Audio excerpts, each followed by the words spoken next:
Elroy. Rosie. Jane, his And wife. my vacuum cleaner is called Rosie. The orange Jetson is NVIDIA's. It's an NVIDIA term. It's NVIDIA marketing. PCB, NVIDIA marketing having fun naming products. So it's NVIDIA's version of the Raspberry Pi. Let's just put it that way. Oh, cool. Yeah, ever since Apple kicked out NVIDIA, I don't pay much attention to it. Well, the best part about NVIDIA is it's all GPU based, and you can get some pretty high end GPU. So you could actually, if you need something that's more than a Raspberry Pi can do, you would get a Jetson, because then you could get some more graphics. If you're doing AI, perfect for that. Don't get a George Foreman. If you're cooking bacon, perfect for that. Or burgers. If you're buying in and out, perfect for that. Copy that, Robert. Copy.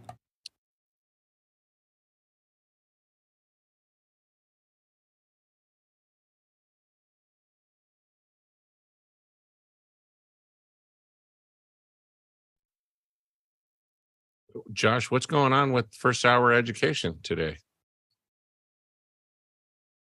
I guess I should read the board, huh? John, your levels dropped a wee bit.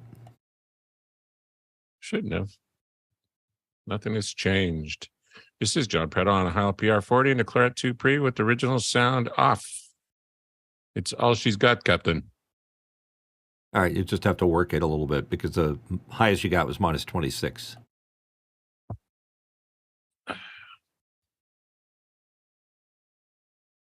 I'm giving it all I can, Captain.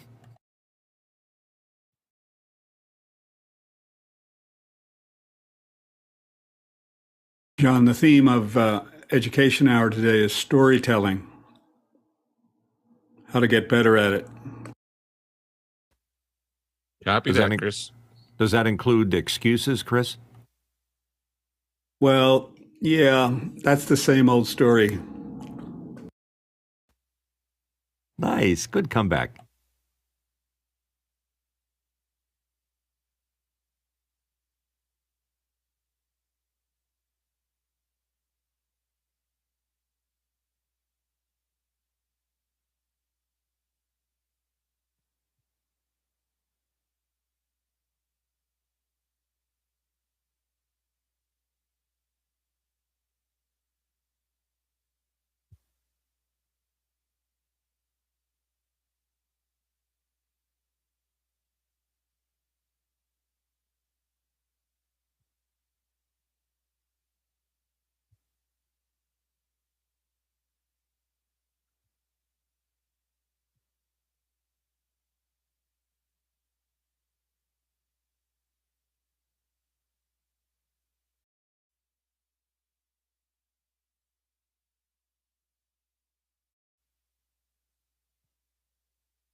Thank you, Robert.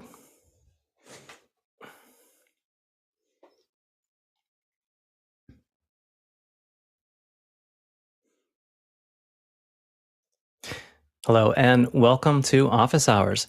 If you're just seeing us on YouTube, you can find out more about what we do at officehours.global. There you can also put in the questions and become the producers of the show that drive the direction that we head to. Normally, we have a second hour that focuses on a specific topic, and on Saturdays, it's an education topic. Today, we're focusing on storytelling, which has been happening in eons for education, starting with why people have lost their homework. But we can seamlessly see that transition about the midpoint of the show today.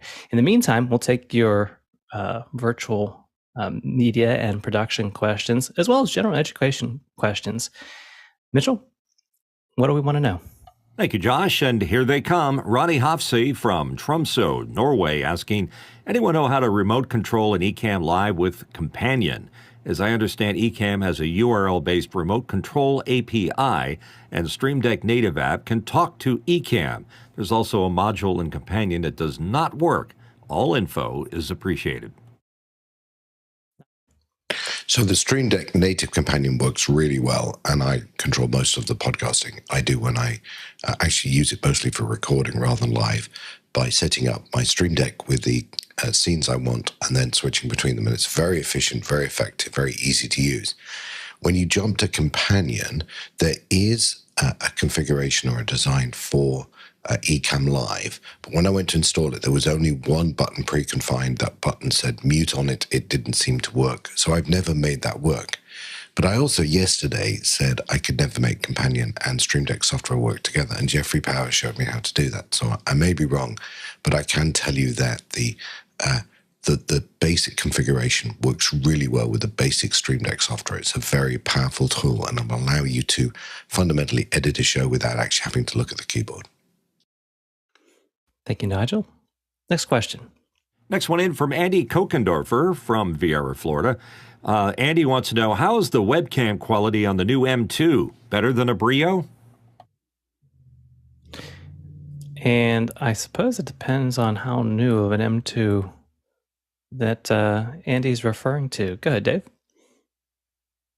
Well, I'm not using an M2. I'm in an M1 Mac laptop, and I've got a camera from Elgato because it's a better camera, and it also has more controls for it. So I've heard, and even heard Rene Ritchie talk about how the cameras on the laptops will repaint your face and do corrections or try to improve your look, which for some people is a good thing. But I think it's more important to be accurate with your camera. So if you're talking about an M2, I don't have one, but I didn't read anything about an improvement in the camera. They're all 1080s now. Also, I don't think there's any new effects features like blurring the background better or any of that stuff. And also, if you're talking about the M2 Mini, well, the Mini doesn't have a camera, so you can't apply it there. It could be exactly as good as a Brio if you have the right camera. Let's go to Nigel. Yeah, I don't think they changed the camera between the MacBook, the M1 and the M2. I have the M1 MacBook. It's a vast improvement over previous MacBooks. So if you're living with a previous MacBook, the camera, which was said is 1080, is vastly superior. However, it's still a very small sensor and a very small lens. And something like a Brio will give you a much better experience. Yeah, one of the prerequisites to getting 1080p in Zoom is to make sure your entire chain is 1080p, and that was not always a given on the Mac. I'm trying to think when the first one, was it with the M1s that they finally upgraded the M1s resolution? finally got the 1080, yeah. And the other thing about the 1080 on the laptop screen, of course, is that it's very wide view, and it also has that follow thing that you can do. So it can be a problem if you're just trying to control what the frame is, which is what we do with our webcams and the software that comes with them, then you can improve the picture so much better. Go ahead, Jeffrey. The biggest thing to remember is any laptop camera is too close to the screen. So if you have, especially if you have a page that's all white, that's going to shine a light on your face. If I did that right now, you could actually see it from my screen. And then having that camera, it's just going to create a glow from there. The advantage of the Brio over the M2, the biggest advantage is that it's got sensors in there for facial recognition. You can actually hook it up to a Windows machine and then turn on the biometrics for a Brio to unlock your computer with that device. But you can't do it with the M2. So those biometrics, that sensor actually helps with the clarity of your face and being able to focus in, whereas the M2 is just pretty much just going to go across the way and see and not care what's in focus. Yeah, it's a good point, Jeffrey. I believe that that is a Windows Hello feature with the infrared camera. Is there also a Mac equivalent to with the camera yet? No, not to my knowledge. Okay. Well, as long as we're comparing webcams or built-in webcams, I will say that the notch on the M2s is much better than on the M1s. Let's go to our next question. Next one in from Buchert Friedrich in Easterberg, Germany. For an installation with 6 outs to 6 TVs, is the Atem 1ME your solution for supplying different content to those TVs, or better, a 12x12 Blackmagic Videomatrix? So when the selection of going between a matrix or an Atem, you'll want to look more at, sounds like more of the capacity. You'll look at some of the other extra features that you get with them. I believe the first gen does not have super source. Is that accurate with the 1ME? So that might be part of the consideration. Let's go to our next question. Next one in from Jeffrey Powers here on our panel, and from Madison, Wisconsin. I need to fix some pixelated video, and reshooting is not an option. What is the best video AI tool out there for this? Is there an open source alternative? Well, we'll have Sky and Mitchell battle this one out. Well, I've been using the Resolve, and again, it's kind of free, and but it's not AI, but it is magic, and it from Blackmagic anyway. But the tools to sharpen your image, often it works on the contrast of the lights and the darks, so it helps it bring in things into focus. So I don't know if that will help your pixelated challenge. I've been abused by some advertising on Facebook that there is a tool out there that will sharpen your video, and if you want to take a small image or an old image and make it more crisp, but I couldn't find it. So Jeffrey, I'll reach out to you and I'll come back to you on that. Good, Mitchell. Yeah, if the onboard cleaner upper or whatever you want to call it in Premiere or Final Cut or Resolve doesn't work, I usually take it out to After Effects, and then there's a ton of plugins that can address this. Boris Effect has quite a few that you can use to apply. It's in the Boris Continuum Complete. And also the folks at Red Giant, now Maxon, have a number of different plugins for doing the same thing. And I just saw that Topaz is an AI-based system. Topaz, you probably remember them mostly for still photos, now doing video-related stuff. Yeah, I saw them on sale on Black Friday. Was tempted, but didn't pull the trigger. DaVinci does come close, but I think Topaz is a little better in that regard. Good, Jeffrey. Yeah, the biggest problem with doing that upscaling, I already installed the test Topaz, their enhanced AI for a test, and the biggest problem that comes up with upscaling is when it comes to text. It kind of looks like I made it in Midjourney. The text is all messed up because it just doesn't have a good set of lines. If it's nice bold text, it came out enhanced, but anything smaller just looks like a whole bunch of somebody just drew a whole bunch of squiggles on the screen. So I'm yeah, that's where I was going for. The Topaz is $249, but there's some that are like monthly fees that might work a little bit better. But yeah, that's where I'm trying to figure out the best solution, because the client really wants those videos up there, and it's not my favorite thing to do, but I can't reshoot the videos, unfortunately. Sky, would you like to weigh back in? Yeah, I found, yes, Topaz was the one that I've been getting the ads for. So they're very good at their marketing. But historically, the other software is called Neat, N-E-A-T video. And that has been around a long time and does a tremendous job and has a long history. Mitchell. Yeah, confirming that text really gets messed up because text has a very specific anti-aliasing already associated with it. And when you go and add anything to it, it's going to fight it. The other thing I would recommend, Jeffrey, is maybe power windows and try to stay away from the text to give it some adjustment. That would be the only solution I have. Yeah, it seems like AI has trouble with that. Let's go to our next question. From John Foltz in Selinsgrove, Pennsylvania, home of Salesianum. I uploaded Syracuse, whatever, one of those places, sorry. I uploaded video and audio content to descript.io and got a text transcript synced to my content. Using text, I pulled Fast Paper Edit. Then I exported the timeline as an EDL to open in Final Cut or Premiere. It was a mic drop moment. Go, Dave. This work flow is really, really interesting in the sense that it simplifies it to the way our brain kind of works. People learn to edit by becoming visual oriented, and they learn timing and pacing and all the other things. But when you're just working with the content itself and just the transcript of the text, you're more organized. You get it all figured out beforehand and then let the machine do the work. Now, you're going to go in later after your edit and make adjustments and timing bits and maybe color corrections and all those other things, but you get to that detailed stuff quicker by having a text edit. Now, I'm a guy who comes from way back when I did paper edits, and you had quadruplex players, and you had 3 of them, and you had to time them all so they all hit the switcher at the same time in sync.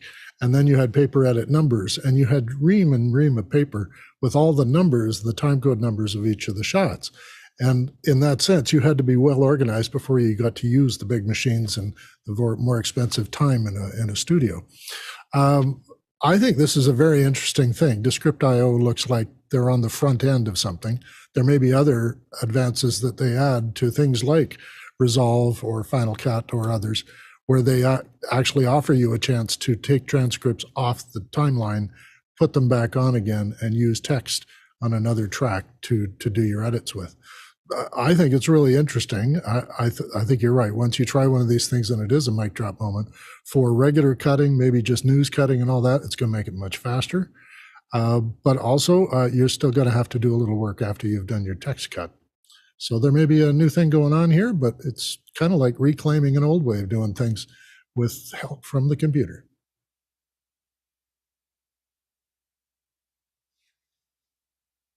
I'll jump in because my name's next. Josh has stepped away. Oh, there, Josh is back. I'll step in. And so I have used, yes, and to the point of a paper edit has been traditionally the executive staff that doesn't want to come into the edit suite. And so you will put out a text transcript, which used to cost $1 a minute at least to get that to happen. So to have AI do it for you and those services that then became available in AI and on the web and got down to a penny a minute. Well, just a week ago, I discovered that inside of Premiere, it will take my sequence and transcribe it inside. And now it's searchable inside of my own nonlinear editing system. So I haven't done the create an entire edit from that, but I'm starting to see that. It kind of makes sense that would happen, and go find the video and put that into a sequence. Of course, then you always get the executive finishing with a sentence and making the edit on an upcut. And those are tricky, and sometimes people don't care because they just, from a legal point, need that person to say that thing. So it's not aesthetically not pleasing, but it's verbally accurate. So these are the challenges you have. I'm looking forward to exploring this new tool.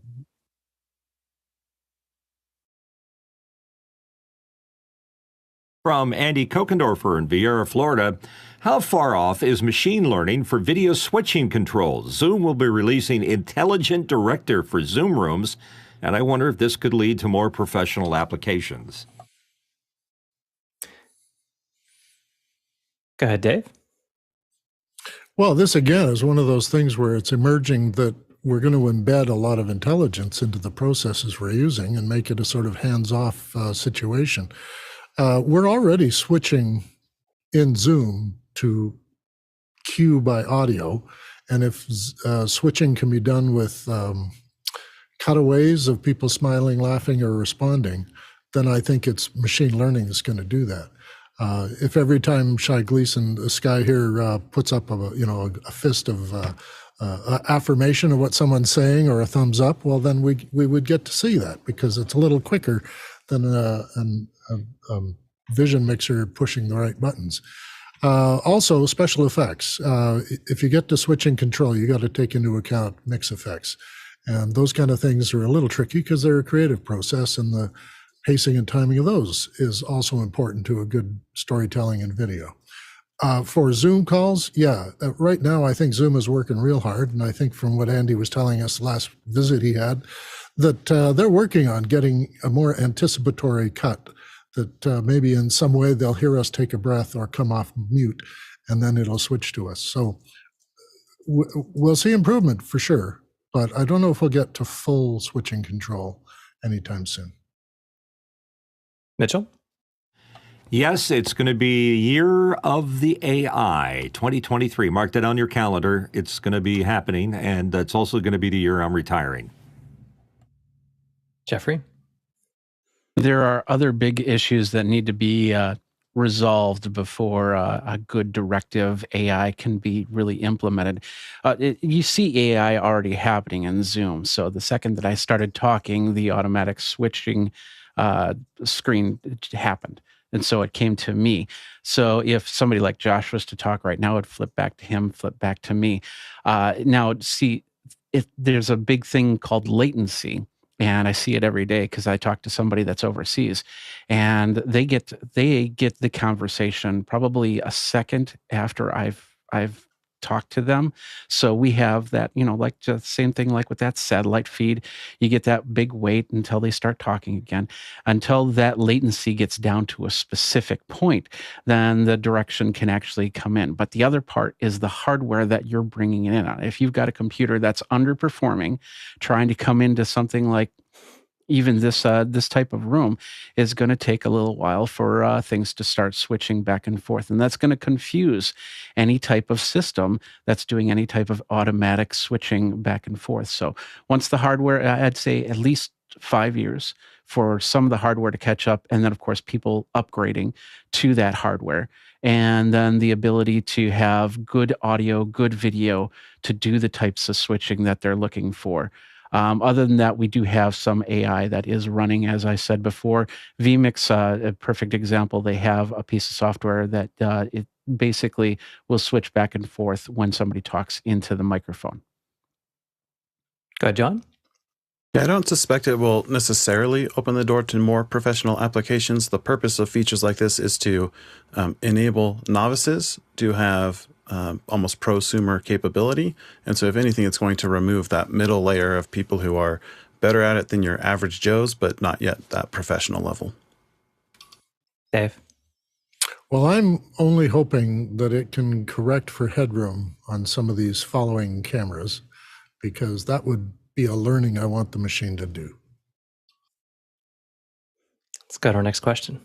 Paul Terry Wallace in Austin, Texas. Paul asked, what's the most acceptable way to shorten a URL in a question for office hours?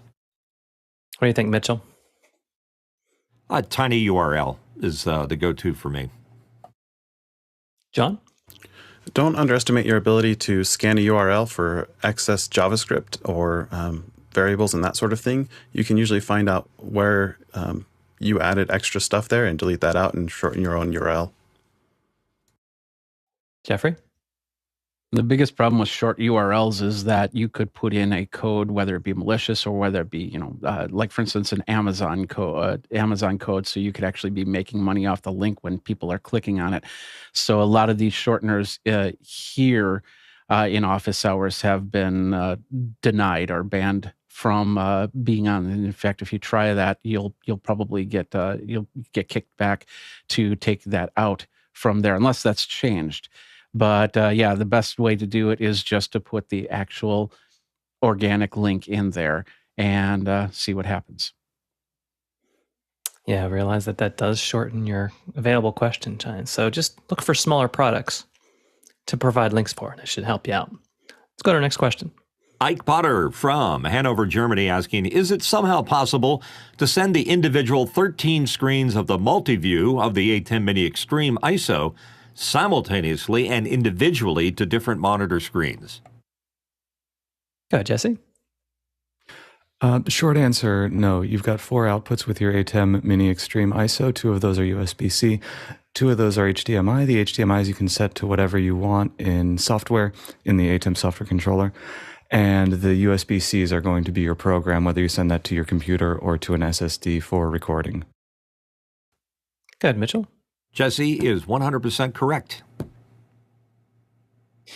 Yeah, I think you gentlemen are correct because I think that Ike has the HDMI variant of the ISO Extreme, although I believe the SDI version has a couple of extra inputs that are individually configurable to, I believe, whatever you want. So 4 total video outputs, if I'm not mistaken.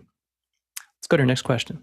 From Douglas Carmichael, and Douglas asks, for those ordering the new MacBook Pros, have you selected the M2 Pro or M2 Max? What will be the advantages of the Max? Go ahead, Nigel. I think there are 2 advantages to the Max. One is the amount of memory, 16 to 32, and the other is the number of graphics cores, which I believe if you max out your Max, you can get to 38, which is double the 19. Basically, this is about memory, and really it's about graphics cores. So if you have software that can really use the graphics engines, then there may be some advantage. But you're really going to need to be pushing things to see a huge difference. If you are doing a large amount of graphics-intensive stuff over long renders and stuff, you'll get there. Otherwise, for most uses, you won't. Go ahead, Dave. I'm not in the M2 yet, but my M1 Max was chosen because it has on the chip those extra ProRes processors and the special media processing for H.264. So because I'm a video editor, I went for that. But that's a specific thing for a specific job. Let's go to our next question. Mark Giuliani from Washington, D.C., and right here in our panel, there are a number of different roles mic switches. I have the MS112 Push to talk, and I'm not using it because it clicks when using it. Do all the models have buttons that click? Mark, you want to explain a little more? Yeah, just a little bit more. There seems to be an MM11, an MS111, and an MS112, and the 112 is the one I chose. And it just seems to have a very loud click when you press the switch to mute or to unmute. And I just wanted to hear what some of the panelists might think. Mitchell. Seems to be an issue of technique on pressing that button. Bill has a very specific technique that he uses when he's using his. Other people have different solutions with hardware mute devices. Mine is a electronic switch, so it doesn't really qualify for your question. But I think you'll find that technique will allow the click to be disappeared, or a foot pedal. There's some foot pedal versions. You can use your foot to do it. Tony? So I'm using the 111, and I don't know if you guys heard me click it or not. It was not a loud sound for me. I'm going to click it off now, and you guys let me know if you hear that. But it is, I hear it as a loud noise, but if you guys are not hearing it, I'm absolutely fine with it. And this is my first time using it, so I'm pretty happy with it. Tony, the only thing I heard was the rustle of your shirt as you went over to push the button. Yeah, very cool. Seemed to be a good test, Tony. Dave? Yeah, I'm using the MS111 push to talk, and I configured it so I push down to be able to talk and leave it up for not talking. And I don't think anybody's ever heard me do it. I also took advice from Bill when he was talking about it. I took it apart and stuffed it so that it muted the clang. The third thing I did was to locate it far away from the mic. I have it almost at arm's length away from the mic. So that way the click is not at the mic or under the mic. And also it keeps my desk a little more clear. I like that it has LRF support so that, you're able to keep it quiet on a table. LRF support is little rubber feet, just so you know. I forgot about that little hack that Bill used for his roles. Thanks for remembering that. Dave, let's go to our next question. And it's coming in from me, and I'm asking, any problems with the new Ventura 13.2? Nigel? I have 13.2 on my studio. I have 13.1 on my Mac Mini, and I even have the beta on a MacBook, and I am not having problems with most of them, but I'm not doing anything terribly crazy. The craziest thing I use is Dante, and Dante seems to be working fine. Jesse? I am still having trouble connecting master RAWs from an Atem Iso live switch to the Resolve project, but that's pretty deep considering you're asking about Ventura. And what again was that specific error, Jesse? Didn't quite catch the details. Oh, it's not a Ventura error. It's that DaVinci Resolve will not reconnect master RAWs in a live switch done on an Atem ISO. Okay, I believe you'd submitted a question about that, and right? it's only in Ventura. When I go back to other OSs or version 17 of Resolve, it's only in 18, but it is an incompatibility between DaVinci Resolve 18 and Ventura that still exists. Have you found a workaround for that particular bug? Install 17. Fair enough. Go ahead, Dave. Well, I have the practice of making sure that all my software that I rely on is updated before I update the system. And I usually wait a week or so, and then when the new issue comes out, either a version 0.1 or a 0.2, I wait for a lot of my little utilities that I rely on and even my Electron apps to update or change, and then they accommodate that little bit of a change. Sometimes the changes are huge and sometimes they're not, but in Ventura, all the changes have been very minor or security oriented, the YubiKey thing being one of the things recently. And so I haven't had anything crash on me. I haven't had anything complain. I think I had one Electron app that took a little longer to load just after I did an update. But since then, it's been running just fine. So it may be that you can look at the software you're using if you're having trouble, but if you're not, I can report that it's doing very well for me. Tony, what's been your experience? So I'm using it on an M1 Mac Mini, and I'm using it on a M1 Pro 14-inch MacBook Pro, and I'm having no issues whatsoever with it. All right, thanks for that. Tony, Mitchell. I had a little bit of a problem when I did the update last night with the Sony Edge application. They have these applications, Imaging Edge Desktop, and then they have another thing called Remote. And it was getting a little cranky with that, but it eventually went away after I restarted a few times. Okay. Let's go to our next question. Tony Mobley in Noonan, Georgia, asking, do panelists have a use for Michael Forrest's great video pencil in their production projects? Nigel? I actually have a use for it in day-to-day use. I used it yesterday. My background isn't really very useful in its basic format, so I tend to drop in a super source that moves me to the top right and puts a blank screen on, and then I draw on it. So I was having a conversation yesterday with somebody about some strategy work we want to do, and the way I particularly wanted us to think about drawing out it. And it was just really easy to get the pencil out and draw on the screen, a couple of axes and some arrows and stuff. And we were able to use that to have a complicated idea of how to represent something that I quickly could draw out. So that's generally the use. I'm not using it in podcasting and stuff yet, but I do use it every day in conversations to try and draw out and explain something. Yeah, so if you want to look at our daily email, you'll see that there's also a lab that's been offered to use some of these tools. Check the email for more details. Let's go to our next question, Mitchell. And I've got another one. I just had someone offer Twilight Editing services. Is that what I think it is?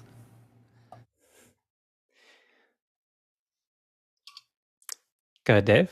Okay, I'll bite. Well, we used to talk about Twilight car parts, where somebody would just, strip a car and sell the parts. So I don't know if somebody's sort of doing something nefarious or not, but other than editing shots of Twilight, I don't know what they're offering. Go ahead, Jesse.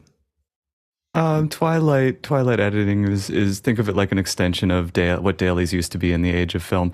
You hand in your footage, and then when you wake up the next morning, something has been done to it.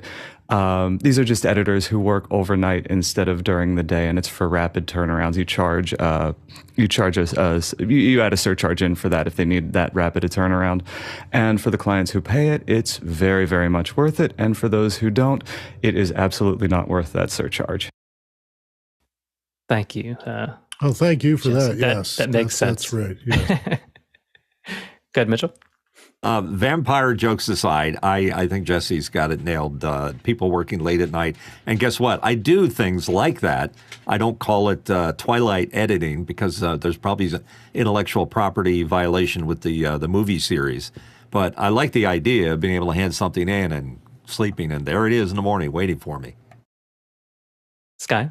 Well, and now with the global workforce, things that are going into the cloud, there are people that are awake somewhere in the world at 24/7. So consequently, we're seeing a lot of this offset workload happening globally. So there's a concept, but I'm glad it was clarified what that is. Jesse. And also think about it from the perspective of an editing house. As your demand increases, you're going to have to increase supply, and you could do that by increasing the number of computers you have working simultaneously, or you could run your computers 24 hours a day with, on 8 to 12 hour shifts during the day, and then 8 to 12 hour shifts at night. So it's Henry Ford's model of editing. Dave? After learning what it is we're talking about, I realized that when we were doing the IBC coverage and editing before live, we were taking advantage of that we in North America were awake while Europe was asleep, and Australia was awake when North America was asleep, and we were able to edit offline all the way around the globe and then have everything ready for the next morning. I'll forgo any of the jokes. We'll go to the next question. Oh, yeah.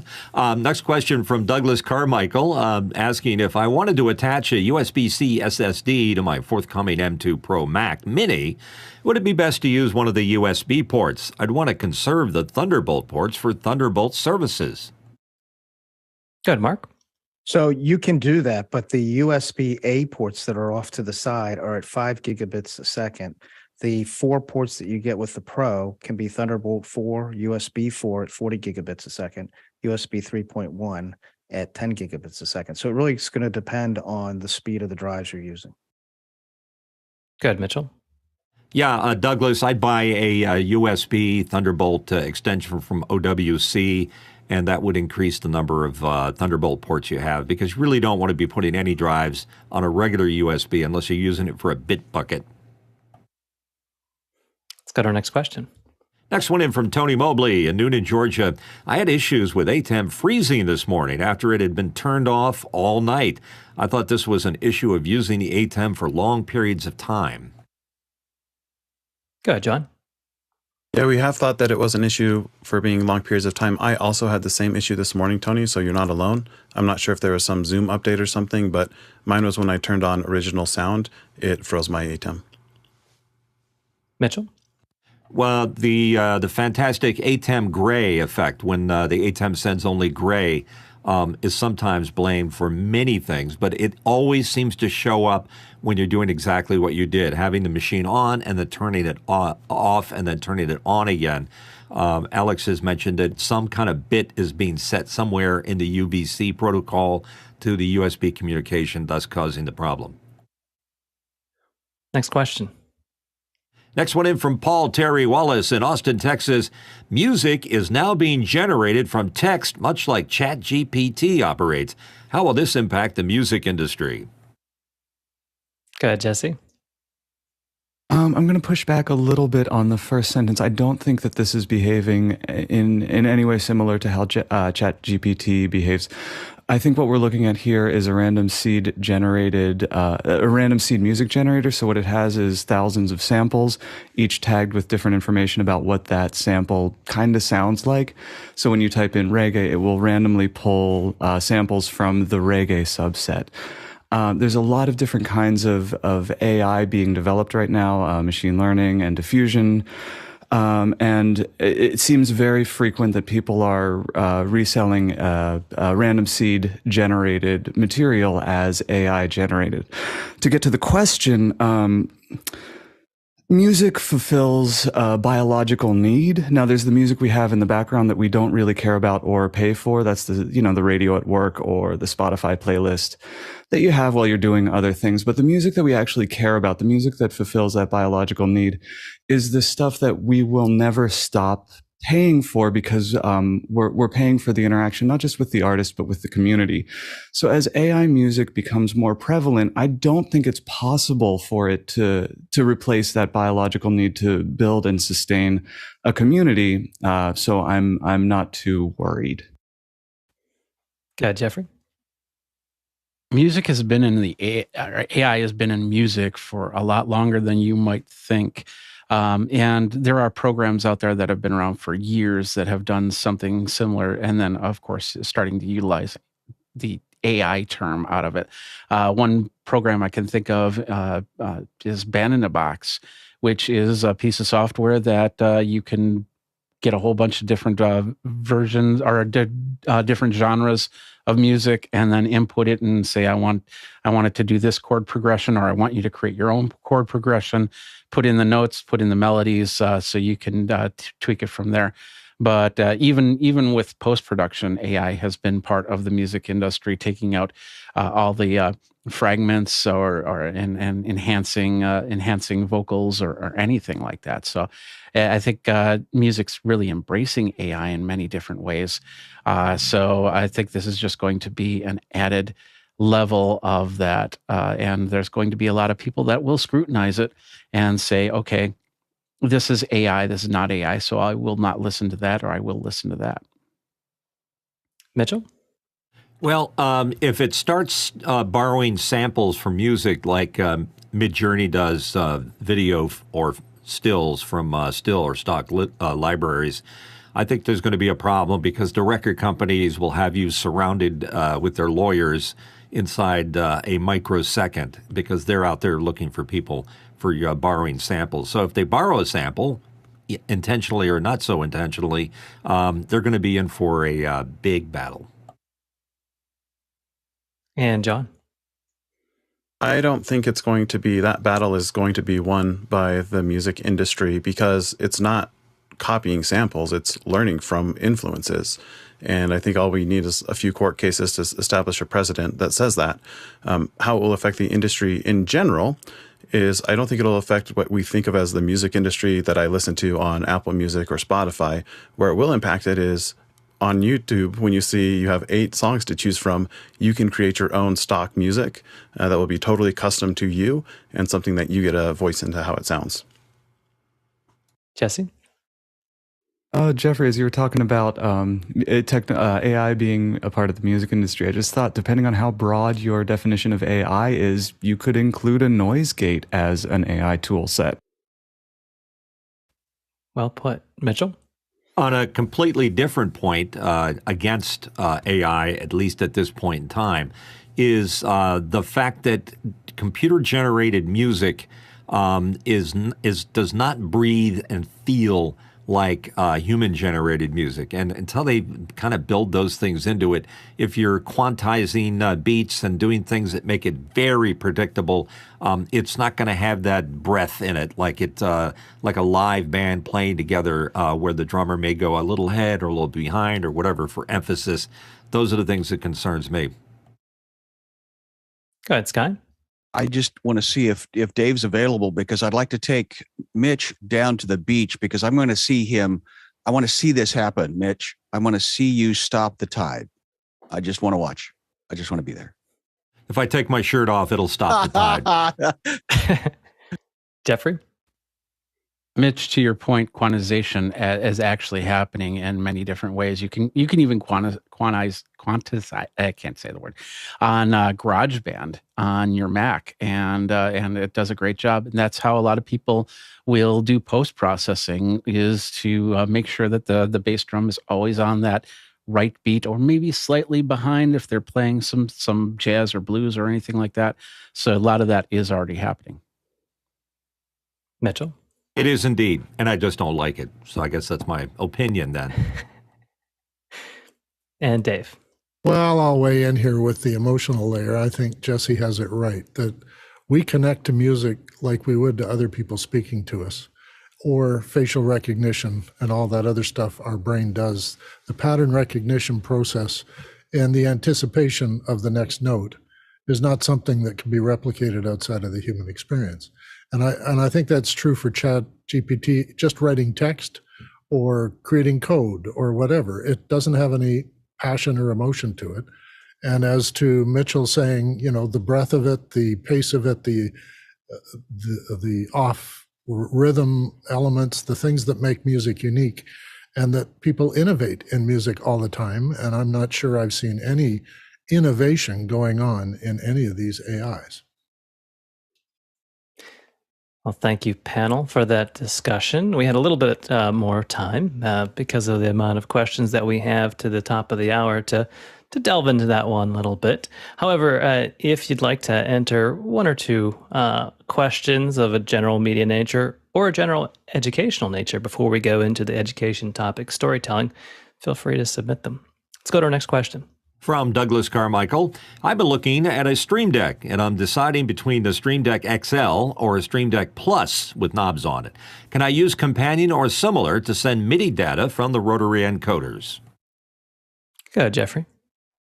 Well, Stream Deck Plus was integrated into Stream Deck and Companion, Companion 2.4.0.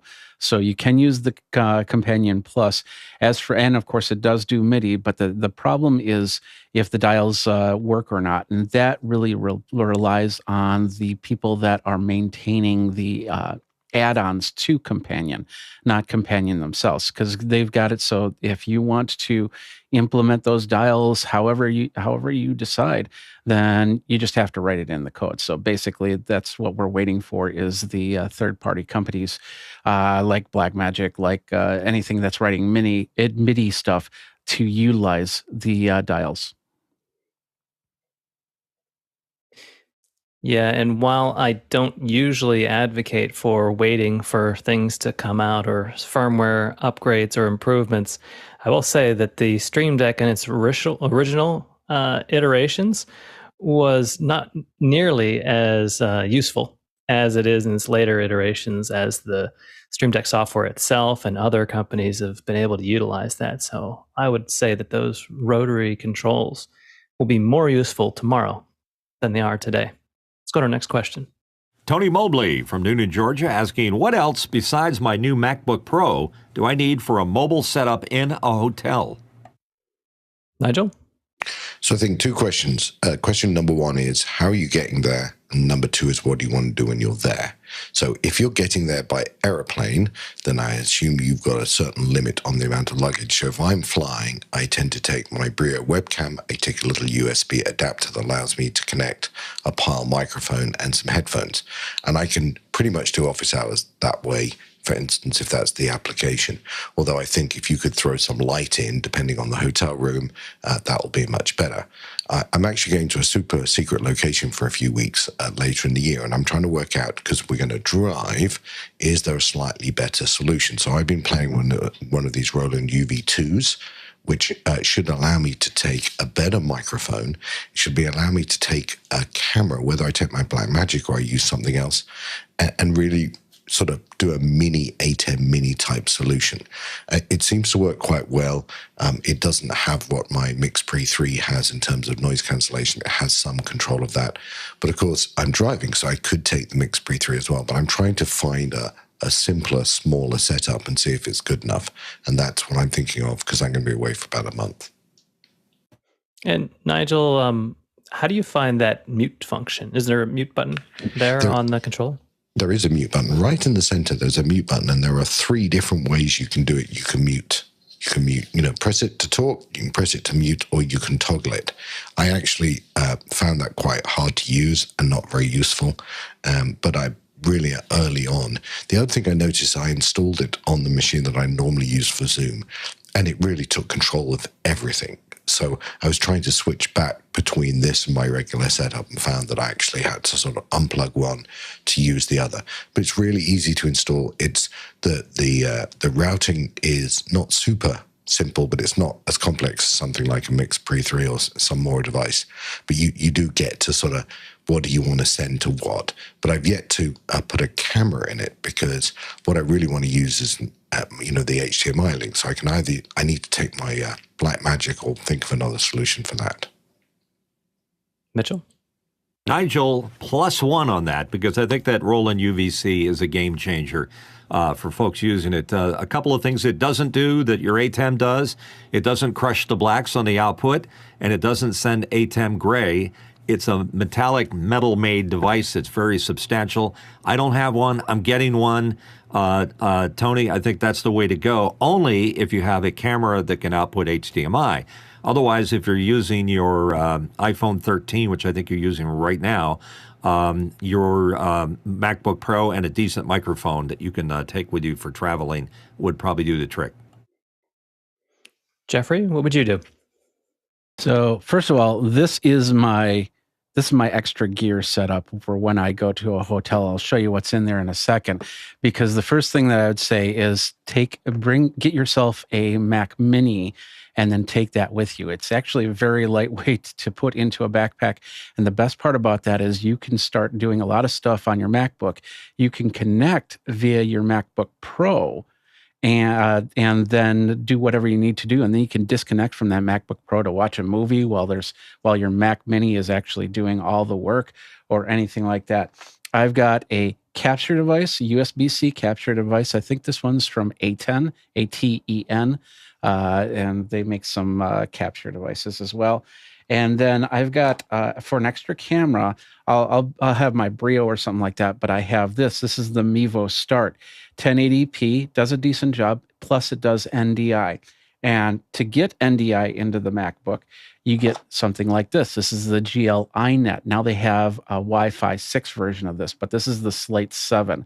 So this is basically a router that can connect up wirelessly to the hotel Wi-Fi, and then you can address your own IP addresses. You've got support. You've got protection through this. However you have this set up, you can run this as a router. You can run this as a repeater, and there's many different functionality to that. So these are the main things that you can do that will give you multifunctional ability and to wherever you go. And then, of course, always bring a mouse, because you never know when you just aren't close enough to the computer to actually work the trackpad. Dr. Clark? I have some low-tech suggestions, Tony. One is to bring 2 or 3 light bulbs of the wavelength that is flattering to you. Often, I understand that the lighting in the hotel rooms are not of those softer frequencies. So that might be an easy way to enhance the lighting available. And another low-tech possibility is a piece of cheesecloth that could be used as a kind of a filter for the lighting that is available. That's all I have to offer. Good suggestions. Tony? So there are 2 trips planned this year. One is air travel, one is by vehicle. And I'm just asking that you guys just share the links of the information that you've shared with me. Thank you so much. Go ahead, Mark.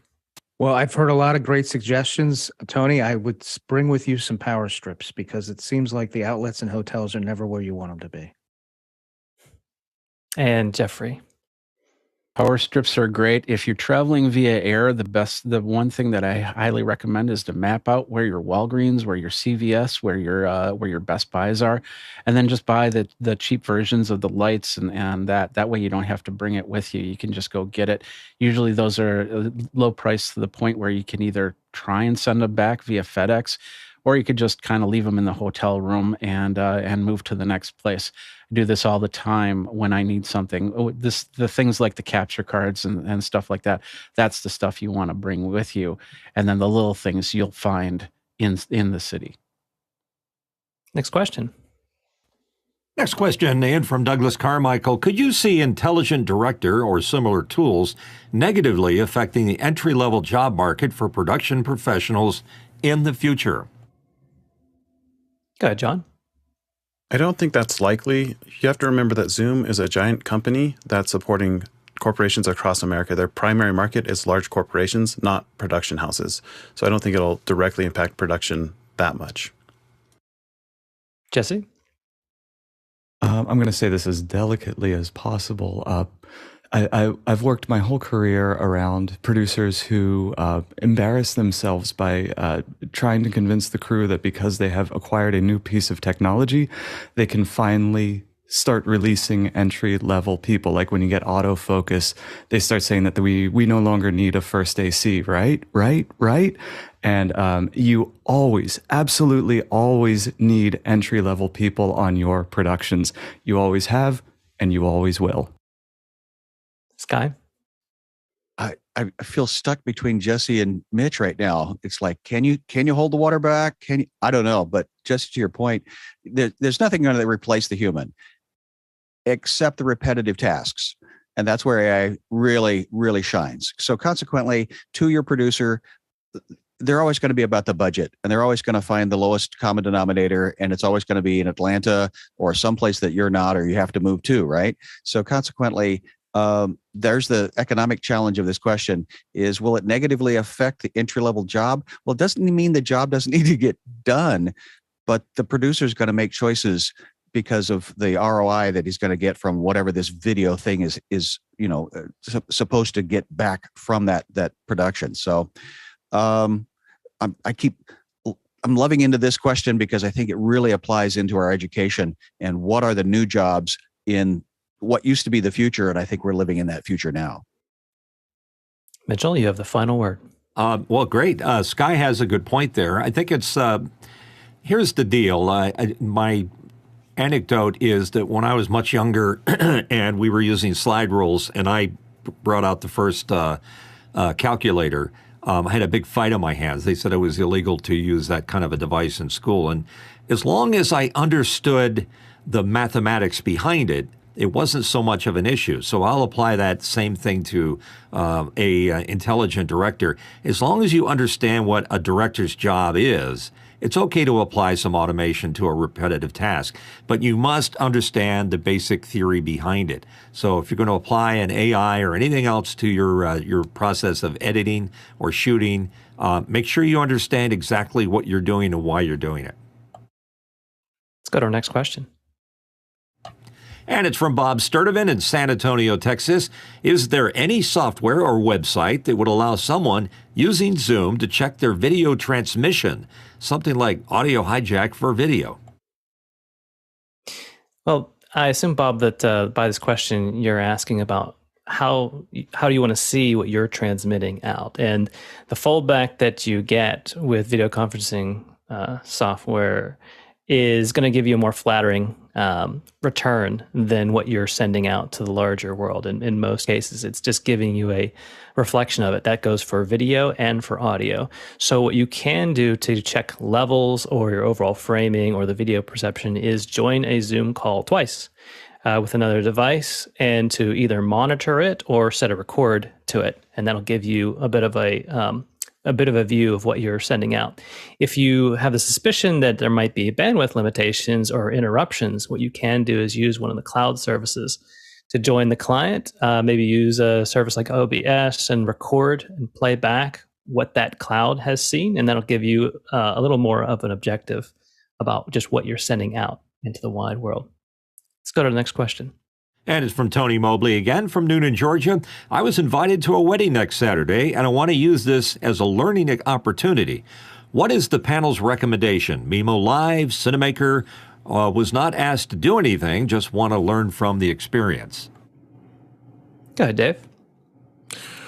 Well, Tony, are you streaming this thing? Are you just recording what's going on? Are you going to have access to running around and getting the key moments? Or are you going to be parked in your pew? I've been to a lot of weddings where they tried to shoot things and they missed the big moment and all that sort of stuff. So I don't care how you go about it or what tech you use, you're going to learn a lot. And I'm going to channel Alex here a little bit, because putting yourself out there to try something you've never done before is the best way to learn. And to have people come back to you and say, here's what you learned from that. Excellent. So go ahead, give it a shot. Doesn't matter, Cinemaker, whatever you're comfortable with. Mitchell? I think Dave's giving good advice, but here's the problem, Tony. The minute people see you taking notice, pulling out cameras, doing some kind of editing, anything, all your friends and all your relatives are now going to expect you to be their filmmaker for their wedding or special events. And you don't want to be in that position, because that's an instant way to stop enjoying the event by having to deal with technicalities of shooting and looking through a lens, and you're going to lose the experience. So by all means, just be very stealthy about it. If there's time for a little short story here, at my wedding, I had all kinds of crew people, all kinds of producers and people I'd worked with in the business. And I had no video. Nobody shot video. I didn't shoot video. I have it all up here and the photographs from the official photographer, but I didn't need video to have a great time. So you want to step out of an event, sure, put a camera in front of your eye. If you want to be in the event, then put it all away. Always kind of teases me whenever I see people at concerts or whatever with their phones up, and right next to the studio cameras, but let's go to our next question. From David Brady in New York, New York. When stopping or starting zoom camera with a current MacBook Pro being captured via Magwell Capture Plus results in a flash of green before the signal locks up. E did or E didn't? I don't know. Thoughts? Jeffrey? Well, the first thing I might do is I'd contact Magewell and see if there is an actual problem with the unit itself rather than anything, because no matter how much you're troubleshooting, if the product is defective, then it doesn't make much of a difference. I've never seen that through Magewell. But the one thing that I would highly recommend with these boxes is to go into the software settings, because you can download software for it, and change up some of the settings to, because this goes up to 4K. So I would bring it down to like a 1080p, or to kind of relieve the fact, because what it's trying to do is it's trying to reestablish that handshake audio video. So by switching it down to like 1080p or 720, depending on your meeting, you might get less of that. And of course, if you're using the loop through on that box and you're hooked up to a TV, maybe unplug the TV and see if there's a difference in the handshake. Next question. And the next question popping in from John Snyder in Reno, Nevada. How have panelists dealt with the plastic port covers of the Blackmagic Pocket Cinema Camera 6K? It seems terribly difficult to manipulate cables that are plugged in. Yeah, Jesse.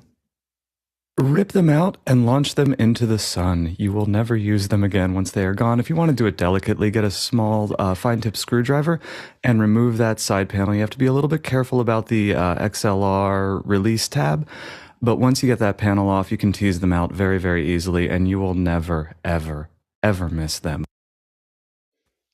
Good to know. Let's go to our next question.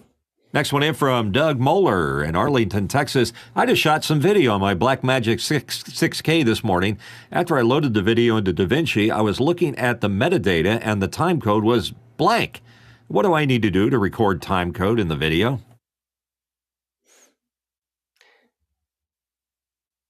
And Mitchell. If it didn't make it into the video from the get-go, a lot of editing systems don't absolutely require it. You can lock things up with the audio, or you can just put it on the timeline and put the other camera shots consistent with it. It's not like it used to be when you had time code to keep the drift from the cameras interfering with the audio or other camera shots that were in sync. All right. Well, thank you for our producers for all of your fantastic questions about media and virtual production. We'll now be moving into our education hour, and I'll hand things off to John. Thanks, Josh. Our topic today for Education Hour is storytelling and education. We'll start with a general discussion from our panelists, and we're looking forward to seeing the journey that our producers send us on after that. It might become a practical discussion talking about how and when to use stories in the classroom, or how to write good stories. It might become philosophical and discuss the art in general. It may even be a scientific conversation by describing the effect of stories on the human brain. The choice is yours, producers. Where will you take us? So I'll ask our panelists to please raise your hand on the opening panel discussion question if you would like to contribute. Go ahead, Josh. I see storytelling as having tons of usage in education in general, but also for memory. Oftentimes, people will connect context around things as opposed to remembering facts all on their own. And so, I think that involving story whenever you can will help the retention. It's when you tell a story about something, it allows you to attach an emotional context to something as opposed to just a cold fact. And anything you attach emotional context to it, your brain tends to hold on to longer. What do you think, Sky? I originally was on stage and somebody else wrote the story and I was the puppet or the actor. And then I moved into, because I had to make a living in Los Angeles, I went into editing because I was excited about the Macintosh computer. And that was the first nonlinear editing tool. And I didn't get around to understanding the making of a story until I ran out of the ability to make a living. And consequently, I realized the equipment was no longer what was going to provide my sustenance. And so I realized that equipment was always going to be changing.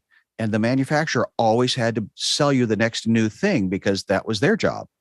And I realized, I looked back in history and stories been around since humans have been around the campfire, telling each other, the bear came into the camp and we survived. And what happened was people around the campfire would start as a community telling the facts of the way they saw them. And then they realized that one person over in the corner was actually the person that was kind of the best at telling the tribe's or the community's story. That became the story, the keeper of that story, to the point that the way I heard it told anyway, is when it was started to be written down, that tribe story, and then handed out, they didn't like it at all because there was the context. And so I see, I'm very curious about Jesse's comment about music being biological. I really want to explore that conversation, but I think the story and community has been around since humans.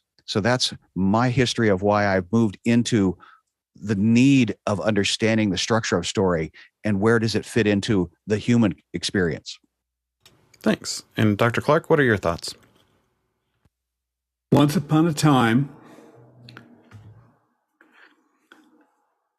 Ernest Hemingway was challenged to tell a complete story using only 6 words. He thought for a minute and then came up with this: for sale, baby shoes, never worn. Now, I don't know what the effect of that, listening to that short story, had on you, but one thing I see in it is that it gets the audience involved in thinking about or visualizing what this story can mean or where it would lead or what's the backstory that led to this for sale ad. And I think that's a powerful use of stories in education. It gets something started, not so much that it finishes the conversation, but it begins a thinking process that the listeners can continue to mull over and go beyond the information given, which I think is a very powerful use of teaching or story in teaching. Erin, how would you respond to that question? So I really want to go back to what Josh had said about the memory concept of storytelling, because I think it's absolutely vital for the concept of a story to stay in your memory, because a lot of students tend to have issues when they're connecting and they're trying to remember bits and pieces of information. But if there's no, if there's no connection, then they're not going to remember it. So a little story that I can share is that I was teaching grammar and figurative language to my kids. And there were so many terms, hyperbole and automatopoeia and all these things that they can barely say, never mind remember what they mean. And I quickly told them a story about my 7th and 8th grade English teacher. and she was from the South and she had this beautiful accent. And every time she would say automatopoeia, she would clap out the syllables really, really quickly. So automatopoeia. So I did that for my kids, and now they remember what it is because they remember the clap being connected to automatopoeia. Very small story, but when you make that connection, it helps students remember that. And then later on down the line, they're able to make those connections. Great. Mark? So telling stories or learning how to tell stories is vital to you no matter what your career is. In architecture, we have all these tools to tell clients what their buildings might look like in the future, but we resort to storytelling. We may use virtual walkthroughs, we may use renderings, but we're telling a story about how we're going to solve the issues that their user groups have and how we'll make them work better. In radio, we tell stories through commercials. We connect them emotionally and sometimes with some audio sound to get them to be top of mind. So learning how to tell stories well will do you justice for any career you choose. Couldn't agree more. Harshid? So I live in a place that is at sea level, and to go back to where I was born, it's about 3,000 above sea level. And the first film that I remember seeing in America was Lion King. And you think about that peak maybe at Disney, and it still is telling a story, but it invokes emotions within a child, an adult, and any human that just might have any sort of emotions might just see, there's this new animal that is, trying to survive, or this person is trying to teach their child about what you might lose, what you might have, what you might want to gain. And having these little skills is not only going to teach you, human skills, but it also teaches you geographic instances. It teaches you a lot of culture, because every element of weather might be different within different countries. And, you survive, and it doesn't mean that if you live in one continent that you can't survive in another. And the hope of exploration, and to say that there's more to life than just life that it is, it gives that child that hope or dream to say, okay, well, I am interested in space, and I want to go above and beyond what I may have learned in the past about geography. So I think it really gives inspiration to kids. And the element that we need to learn at this point is, how do we take that same hope, that dream, that story that I might have just said, took you from sea level to 3,000 above. You might go visit this place. It's Victoria Falls. It's the seventh wonder of the world. And Alex and I usually talk about Zimbabwe. I'm always nudging him to say stories about it. But it is a hope. It is a dream, but that's where I was born. So, hopefully you could inspire others. Thanks, Harshid. And I can say that stories are an effective way to transmit information from one human to another. When you see facts and data and charts, it activates the language part of your brain. And when you hear a story, other parts get activated. Or I can tell you a story and say, one reason why we know that stories are an effective way to communicate information is because there was a scientist who was studying a monkey by scanning his brain with a functional MRI, which is a way to see what's happening in a live brain. He attached the electrodes to the monkey's head and gave the monkey a nut. And he observed to see what was happening to the monkey as that monkey was trying to open the nut, and which parts of the brain were lighting up. And you see on the MRI, it becomes these bright flashes when the brain starts activating. And then the scientist took a break and went over and had his own nut. And what he didn't realize was happening was he was still monitoring the monkey's brain. And so as the scientist was trying to figure out how to open up the nut, he noticed that the MRI was flashing. And those same parts of that monkey's brain were flashing when he saw the scientist opening the nut as when the monkey was opening the nut. And he discovered something called a mirror neuron. And all primates have mirror neurons. And these mirror neurons are that monkey see, monkey do aspect where you see someone else doing something and you naturally want to learn how to do it. That's how human beings learn how to walk or talk, is by observing and testing and trying. And all of life becomes this experimentation zone where that's how you truly learn, is by activating multiple parts of your brain. And when you read a story, your parts of your brain get activated, like the sympathetic, not sympathetic nervous system is something different, like sympathy or empathy, and it causes you to really feel yourself in the story, which creates those long-lasting connections between your neurons. One is a story and one is facts and figures, and one will stick with you, hopefully past this morning, and the other will likely not. What do you think, Tony? So I approach this from a different perspective.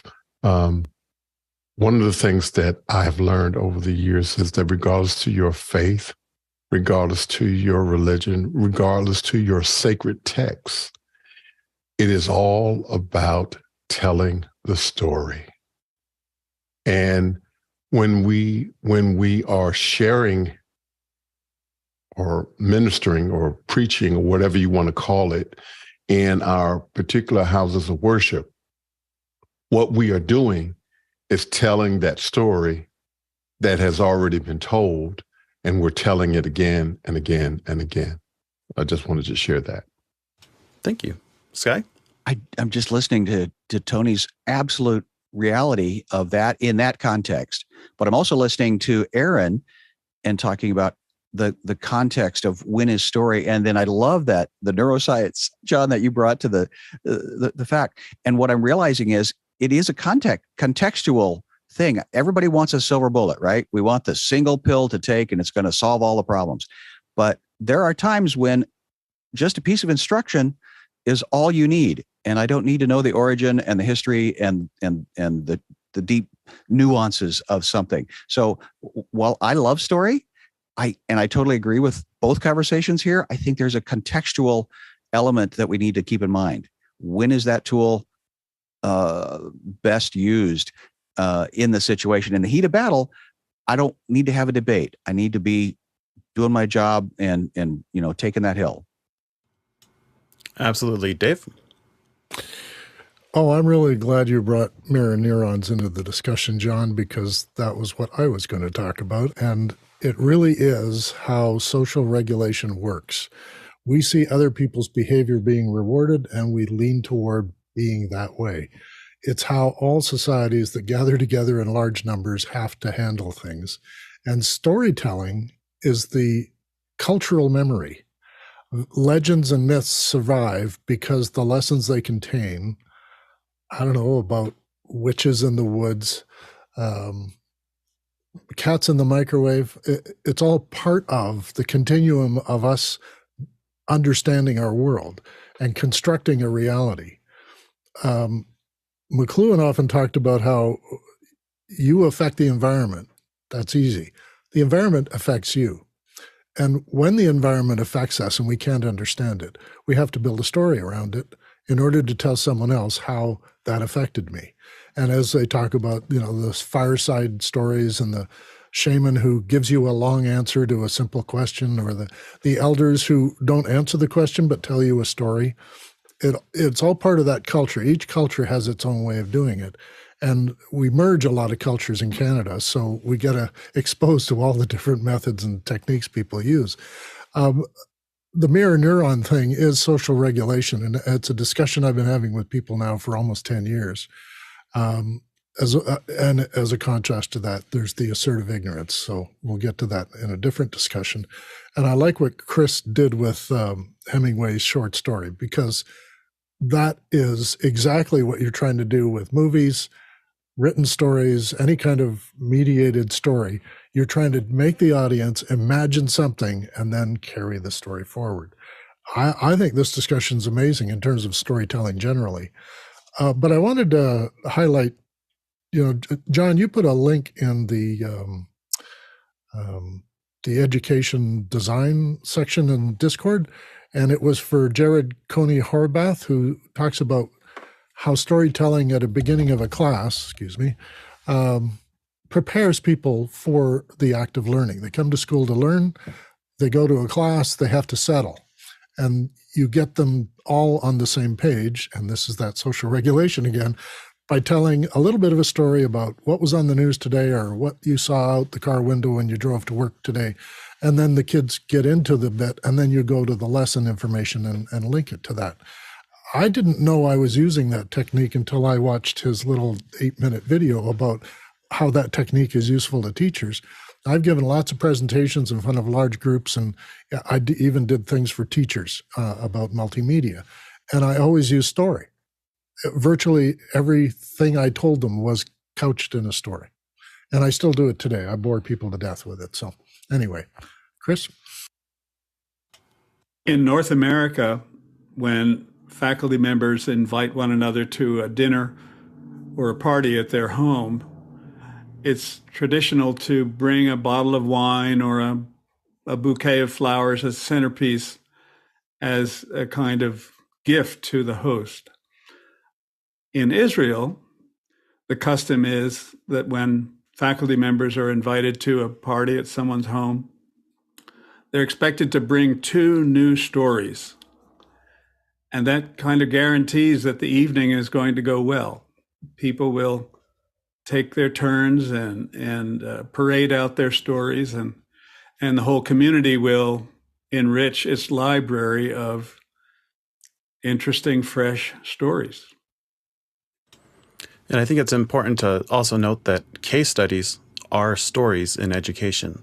Simulations are stories in education. They're just stories put to different contexts. And word problems are stories in education, the good ones.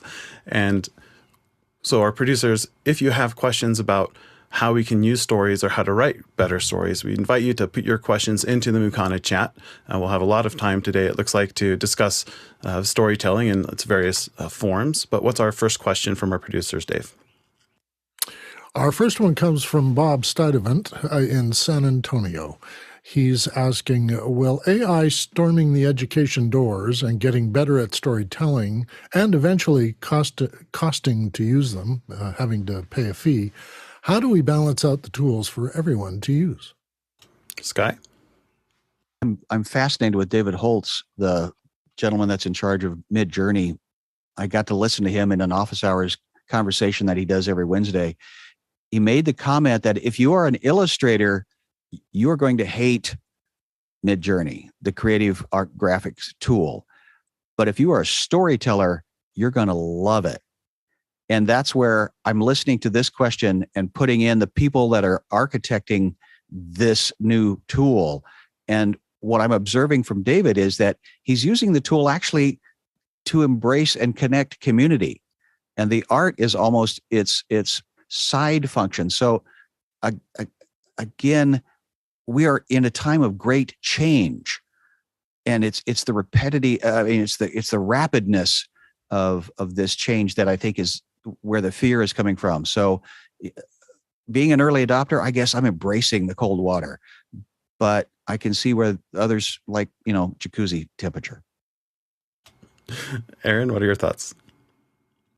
So when I think about storytelling in the aspects of teaching, I think about the fact that AI can definitely aid in the concept of storytelling, but it can never take over the human aspect of it. So while AI can learn the different parts of a story and what the best way to engage your audience is, I don't think AI is going to be able to truly take over storytelling, but I think there's a bunch of great tools that AI has come up with recently that can help aid in it. The one that I'm putting into our chat right now is called Novel Effect. And it's when teachers want to do a read aloud of a story, whether it's a picture book, a chapter book, you turn it on and it starts to listen to what you're saying in your story. And it starts to create a soundtrack behind you to make you feel like you're even more part of the story. Because like we were talking about earlier, music is biological. You feel something different when you hear music with a story.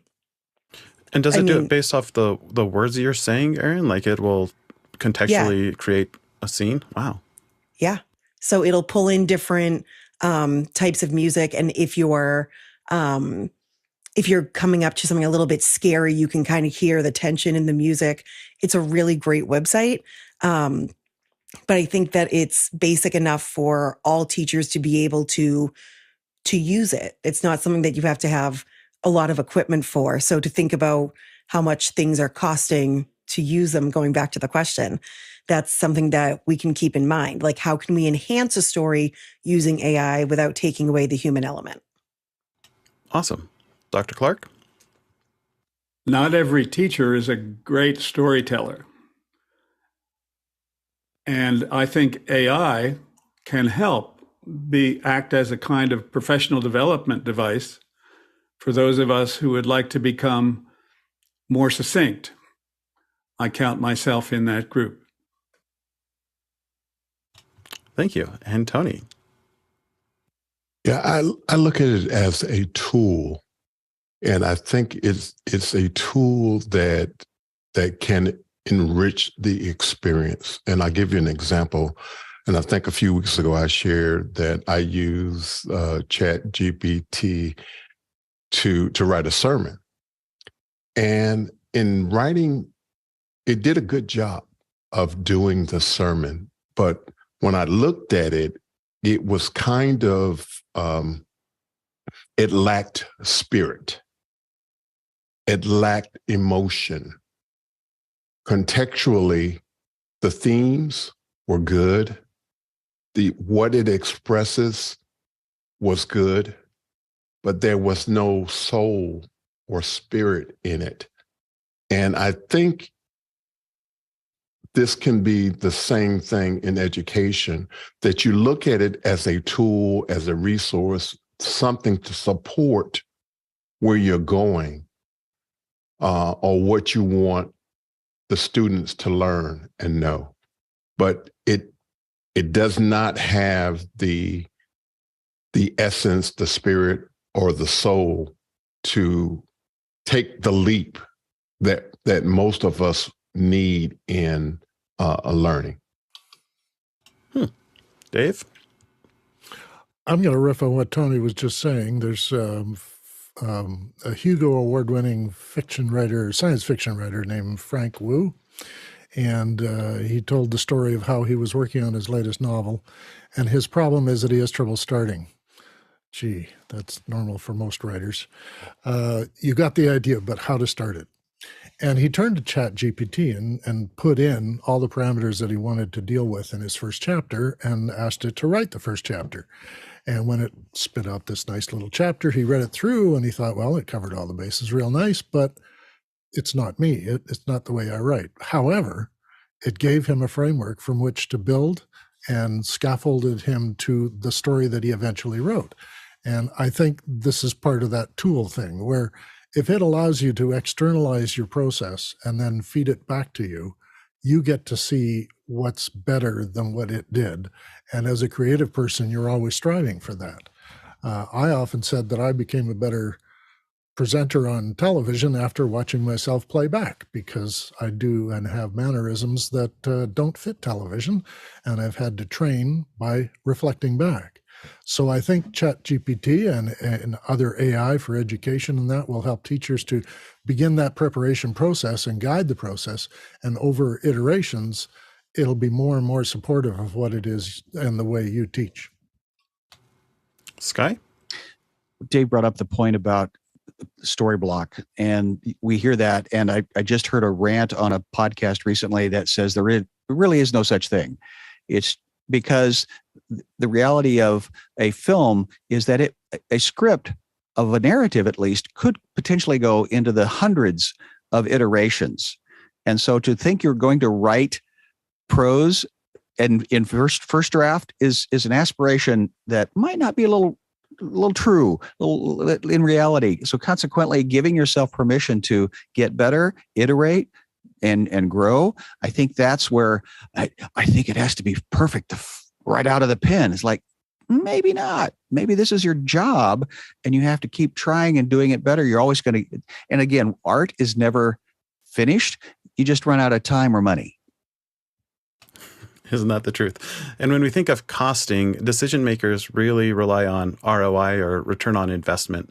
And as schools consider what the future of schools are like, I suspect it will involve a lot more investing in technologies like these so that they can have essentially more students per paid employee, because humans are significantly more expensive than technology to employ. And as sad as that is, there's a whole different debate there, a whole different hour there, something to consider.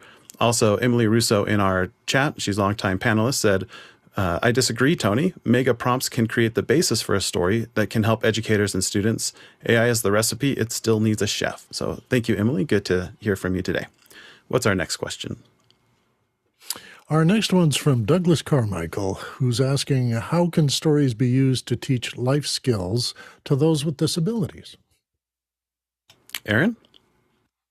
So the big thing that many of my teachers in my school use are social stories.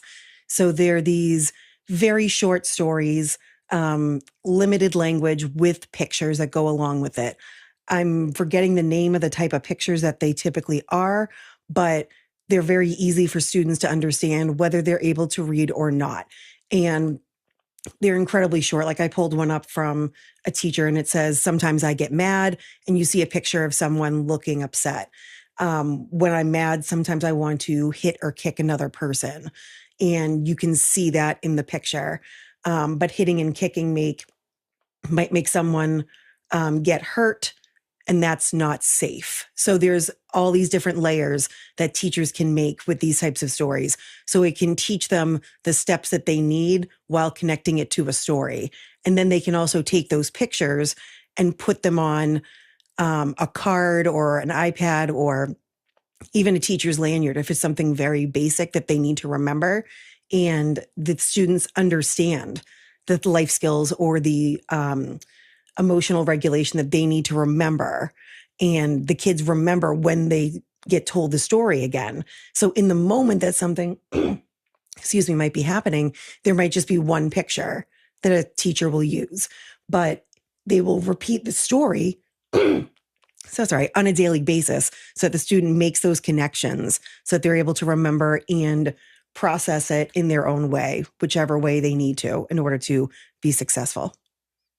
Yeah, and if anyone wants a specific example of what that might look like for like general parents of children, and what I mean by that is just something all parents probably know, is Daniel Tiger's Neighborhood. A lot of that, those cartoons are those social stories that Erin's talking about, where you teach the child to put themselves in the story. And it's useful for all children, and it's especially useful for children with special needs. I know my two boys in the autism program are frequently using those storytelling techniques. Dr. Clark? Earlier today, Mark Giuliani pointed out that becoming a good storyteller will be helpful in any profession or any part of your future life, regardless of your field. And I think that applies to Douglas Carmichael's question that a life skill that can be taught through storytelling is how to tell a good story, one that engages your audience, one that is short enough to retain their interest and memorable enough to get something started.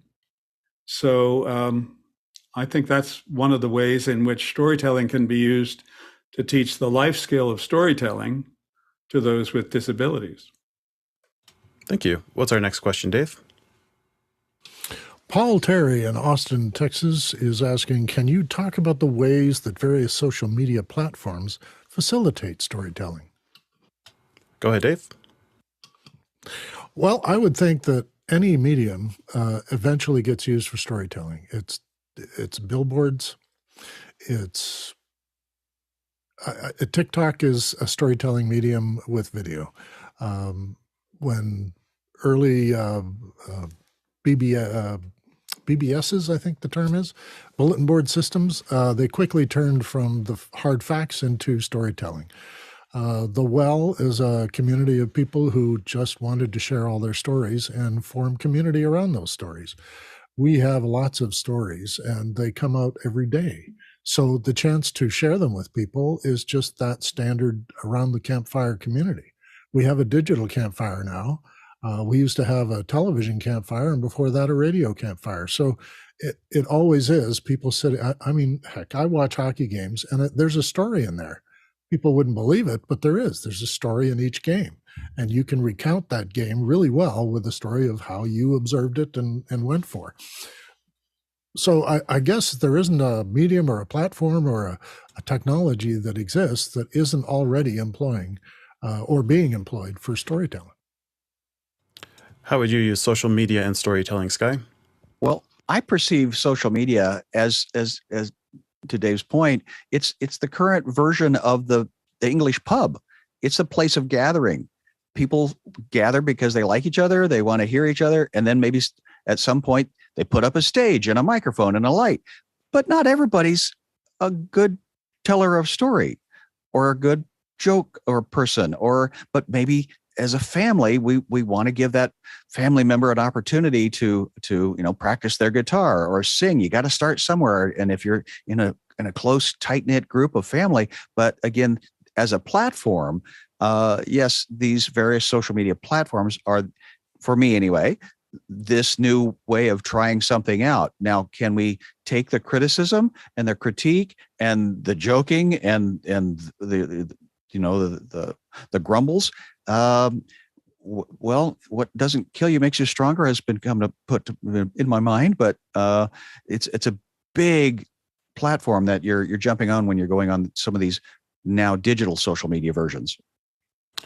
Yeah, and what is social media if not just telling your own story to the public? And our first social media, cave paintings, were telling stories as well. Dave? Yeah, and I was going to go to the sort of democratization of technologies, that they're simpler. They're in our pocket now. You don't have to have a TV studio to do television. You don't need radio stations. Sorry, Mark. You don't need radio stations to tell stories over the air to lots of people. But the book used to be difficult to produce, and it was, printing things on paper needed somebody to make et cetera, et cetera. I think the way social media are facilitating storytelling is the immediacy of it. A person is having an experience, they're trying to integrate it, and so they tell a story around it and share it with all the people that are following them, and then they get that satisfaction of having integrated it. I don't know if people who spend a lot of time watching YouTube absorb everything they see, but a good storyteller will pop out of the crowd and become a person that people want to follow because of the way they tell a story, or because the kind of stories they're telling are very compelling and very relatable. They're part of our cultural heritage. And all of that is what makes storytelling work. Not necessarily the medium is the message, but the storytelling still is the content. And Sky? I heard a director talk about the Marvel comics.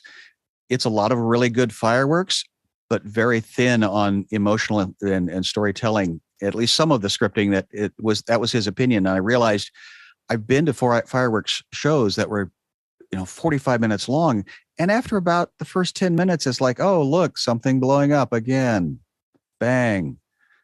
And so that rise and fall action, the rhythm and meter of a story, a joke, following your hero, we need to keep those concepts in mind. And that comes from practice and learning what are the tools of beginning, middle, end, what's your story arc. And we haven't even really gotten into the nuts and bolts of the geekery of telling what is a story. Thank you, Sky. Next question.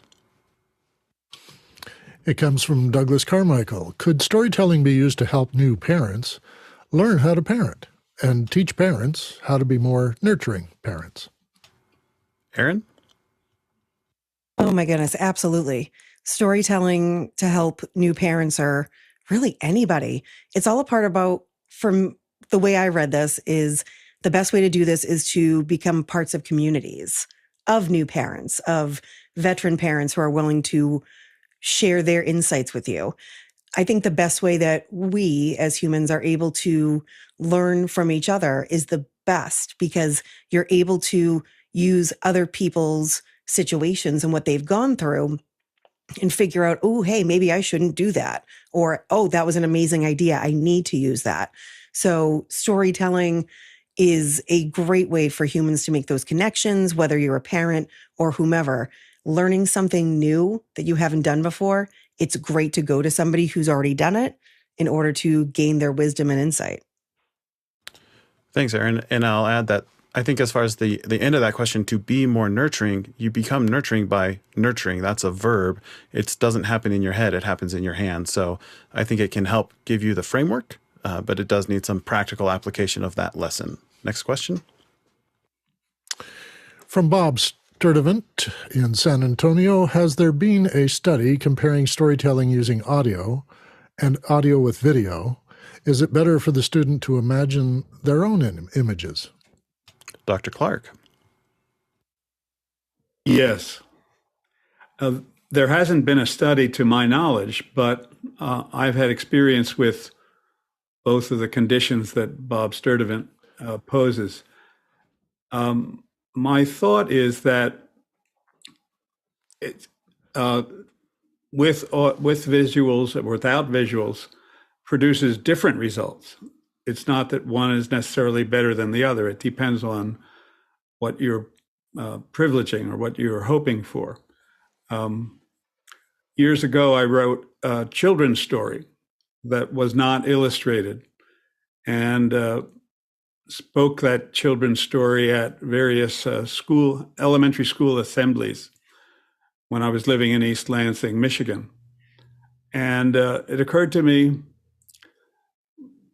the second or third time that I did this recitation that I should prepare the students by asking them to keep track of the images that come up in their imaginations as they listen to the story, and then share that image information with me, because I was looking for an illustrator, and I thought that maybe some of their ideas for what these illustrations would look like would be helpful.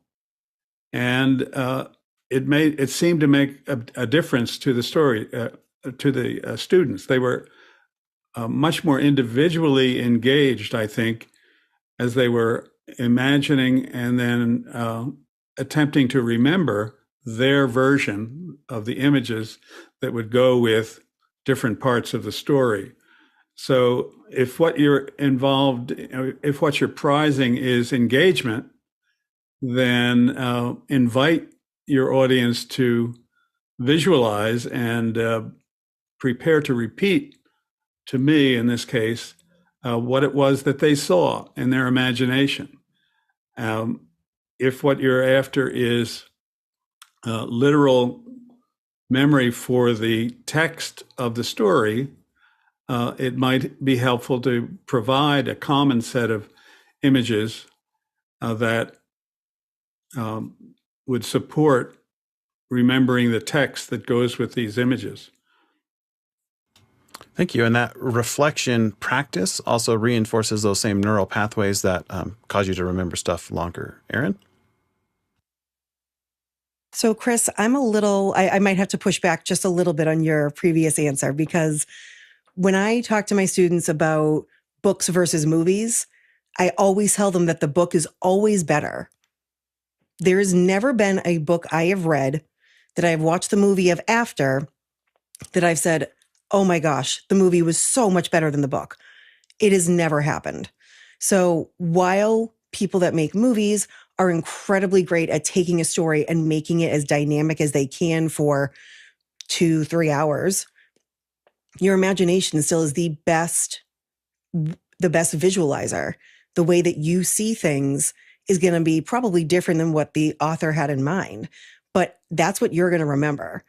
Like when I was reading Harry Potter, I remember so much more the way that my mind came up with all these different ideas. But when they showed me it in the movie, I was sometimes let down a little bit. Like, ooh, I thought this was going to be different, because a movie can't recreate what's in someone's imagination perfectly.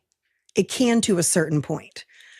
The only thing I would say to this question, though, is for younger students who don't have that background knowledge about a specific setting or about something specific, you would want to put visuals with the audio.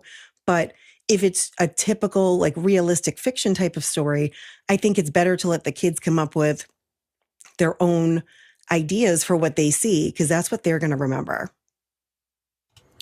Thank you, Erin. And I do know that there's significant evidence that shows that learners who receive information using 2 channels retain more information than receiving it via 1. And you want to make sure neither channel, and the channel would be audio and visual in this case, you want to make sure neither oversteps the other or distracts from the other, but they're both subtle and they aid each other. That can aid in learner retention over time. Dave? I've always believed that it is important for the student to imagine their own images and not for me to plant them in their head. I can suggest a situation or whatever and let them create the characterizations. But I also wanted to remind Bob that a lot of storytelling was done with silent movies, radio dramas, and with the spoken word books. And spoken word books are coming back into popularity because of people's time constraints, but you can evoke a lot of images just with the words and leave it up to the reader or listener.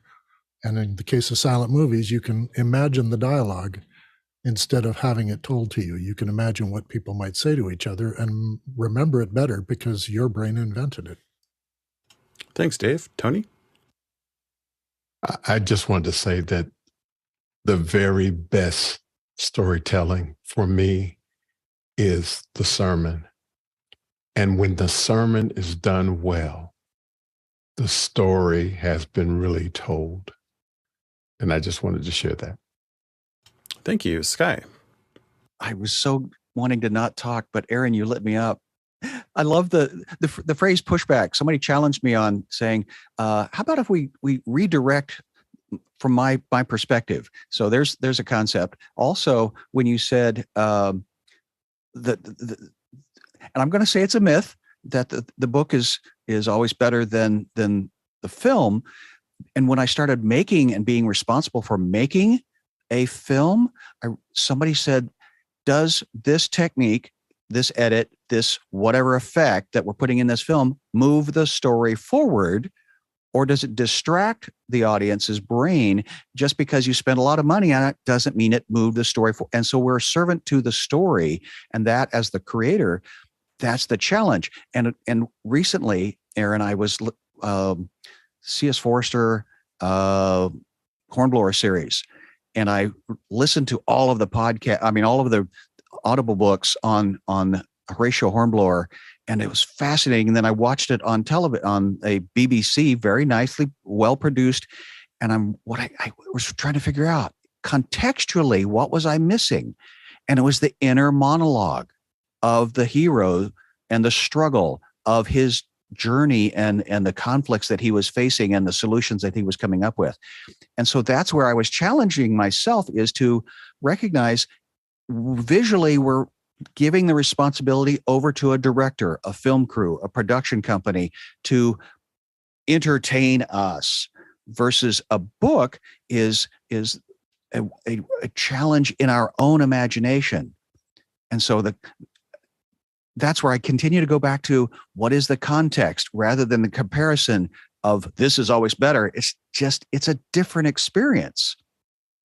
So how to embrace the book as the gift of the author saying, yeah, come on, let's go on a journey together, versus, oh my goodness, look what that production crew did for me. And I get to sit in the amazing 3D world of something, and I have to, sit and smell and eat a lot of popcorn. Thanks. And Emily did post a journal article in the chat regarding retention in audio versus text-based information transfer. Next question. This one comes from Roscoe Jones in Madison, Indiana. Which element of a story, theme, people, maybe character, setting, viewpoint, plot, conflict, or the resolution, not HD or 4K, is most important in teaching? Erin? It really depends on the age that you're teaching. For third graders, it's very important for them to understand the characters, the setting, the viewpoint, the plot, the conflict, and the solution. And then as they go through third grade and up, then I think the theme should be, or is the most important part of a story, because that's what you're going to take away from the story in the end. Because a year from now, you might not remember the names of the characters or where it took place, but you'll remember the theme. Dr. Clark.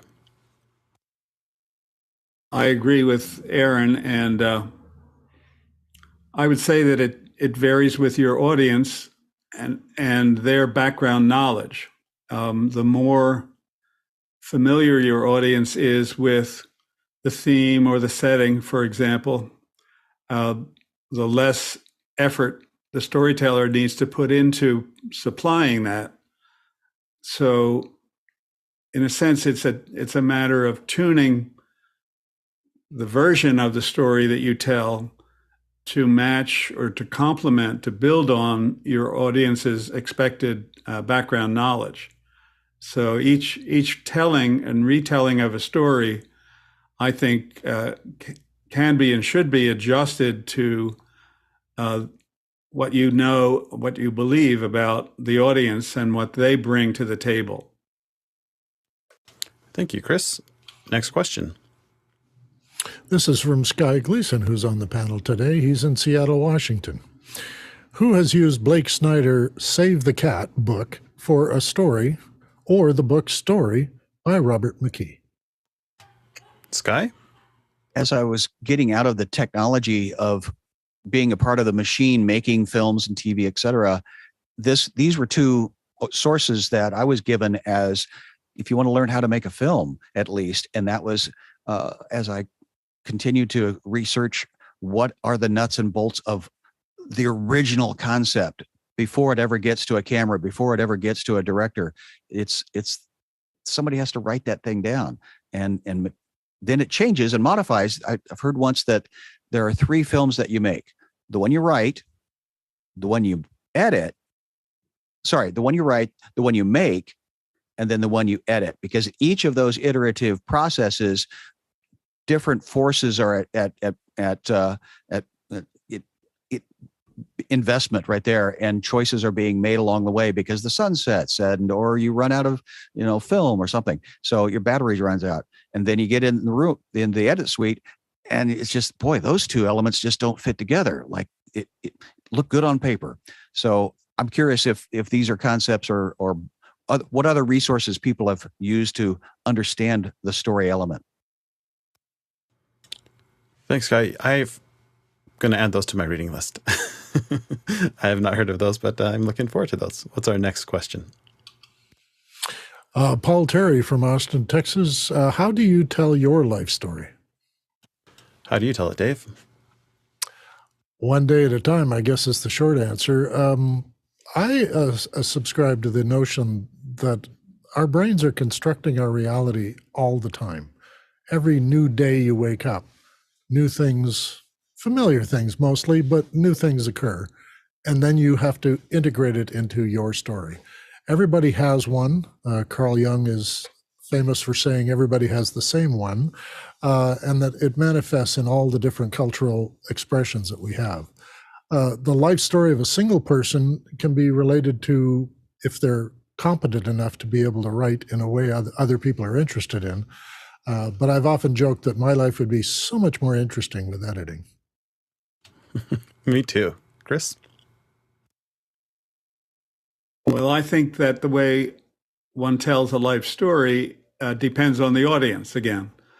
In a way, the first telling of your life story is to an audience of yourself. You're making sense of your experiences, and you emphasize the good parts, and I think you leave out some of the chapters and episodes that you're not so pleased with, or that are more difficult to integrate into the presentation of self that you're hoping to impress on other people. But then it depends on whether there's an additional audience. Or am I writing my life story for an audience of my grandchildren or great-grandchildren yet to be born? That gives a different editorial nudge to me as to what I emphasize and what I leave out. Also, I think it needs to be short. it needs to leave opportunity for questions and requests for elaboration, because it's a long shaggy dog version of my life story, and then is going to lose my audience pretty quickly. But one that's intriguingly brief can lead to a conversation with the audience, even if it's an imagined conversation. So I think telling your life story, the first step is to write a first draft for yourself and ask yourself if it holds up, and then try it out with another audience outside yourself and see what their response is, whether it raises questions and it could be an audience who know a version of your life story already, a spouse, for example, who's been with you for many years and yet has a different viewpoint about what the highlights are and what the things that are better left unsaid might be. Thank you. What's our next question? From Josh Kaufman in Pittsburgh, Pennsylvania, we have, how can educators use media to add story and to otherwise dry facts and figures? Erin?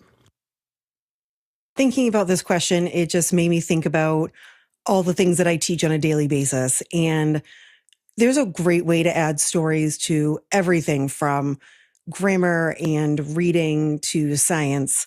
One of the best ways to do it, like in grammar, is to teach them all the different parts of speech and then have them make a story themselves based on what types of words that they used.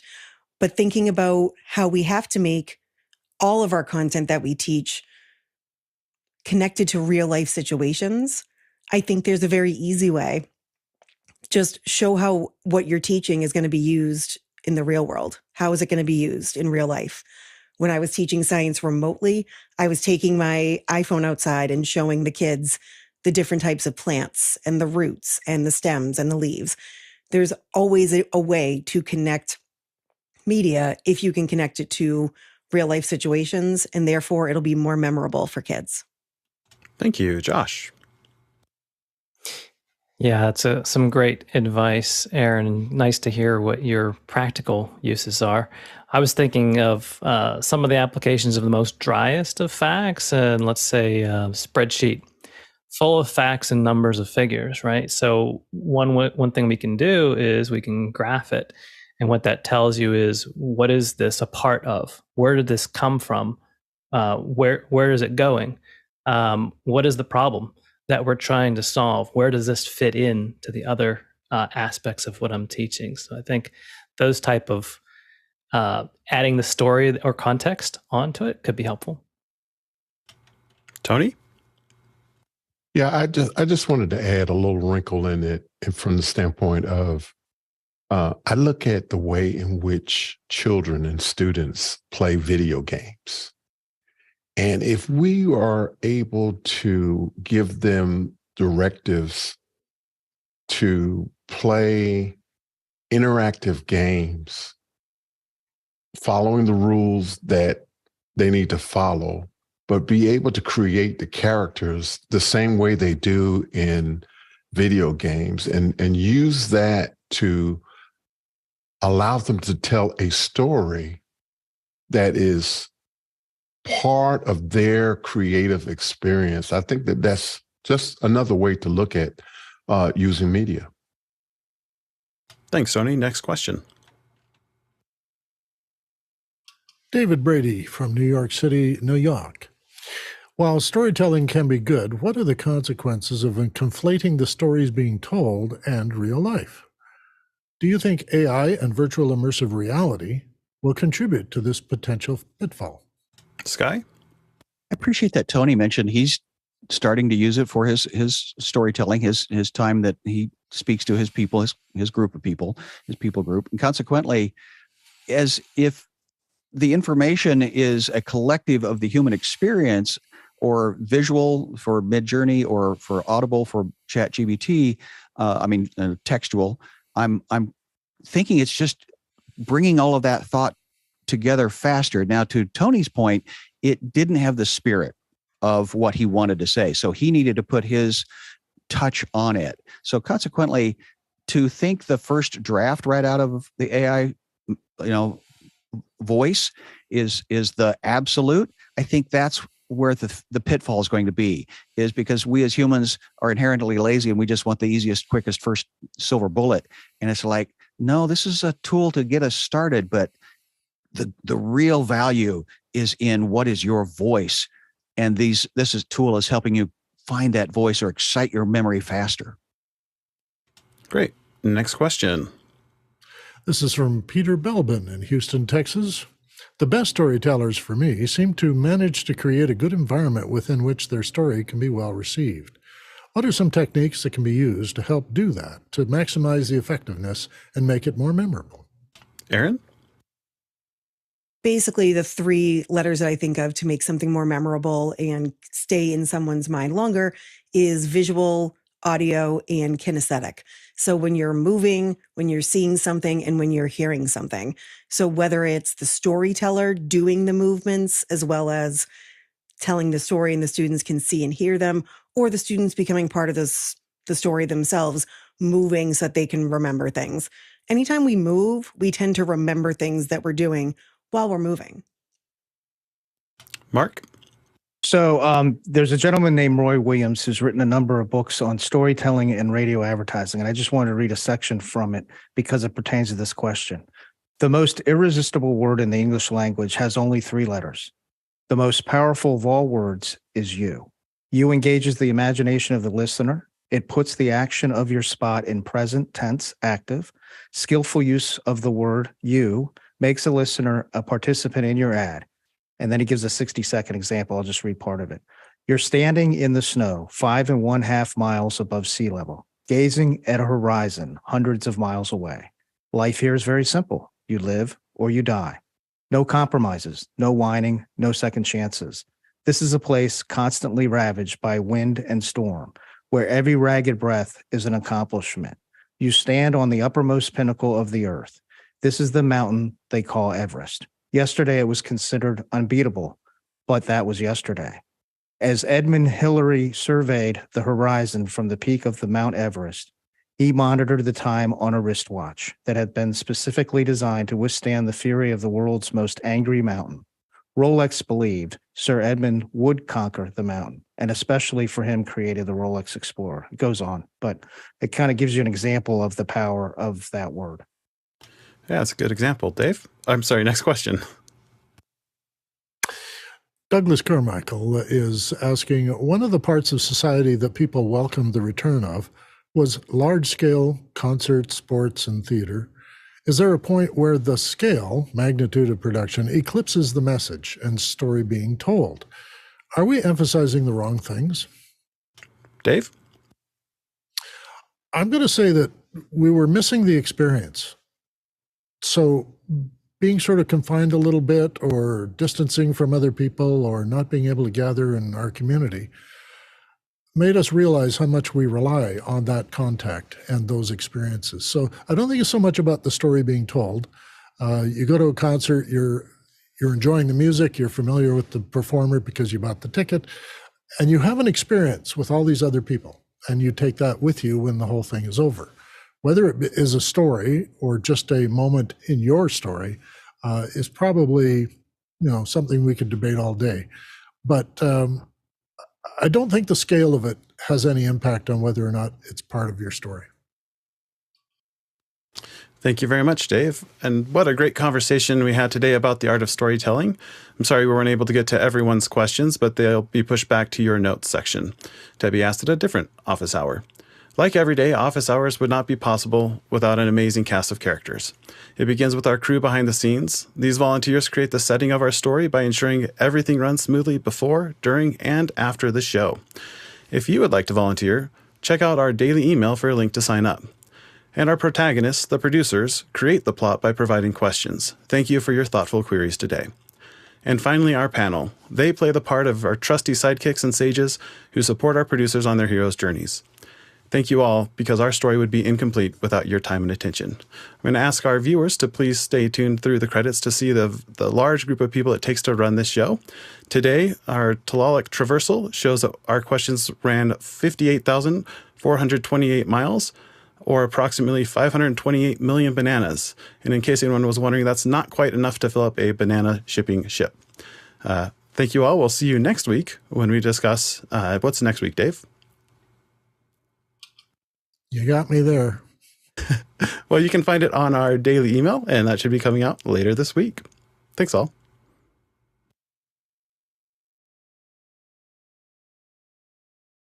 Isn't the most important thing? Isn't the most important figure of the traversal 2.3 times around the Earth? We all have an Earth. It's the same unit of measurement. No translation needed. Best story arc is Beverly Hillbillies' opening song. In under 30 seconds, it's the complete structure of a story. It's awesome. And I saw Aaron. There was an Aaron sighting. Loved it. It's been a long time.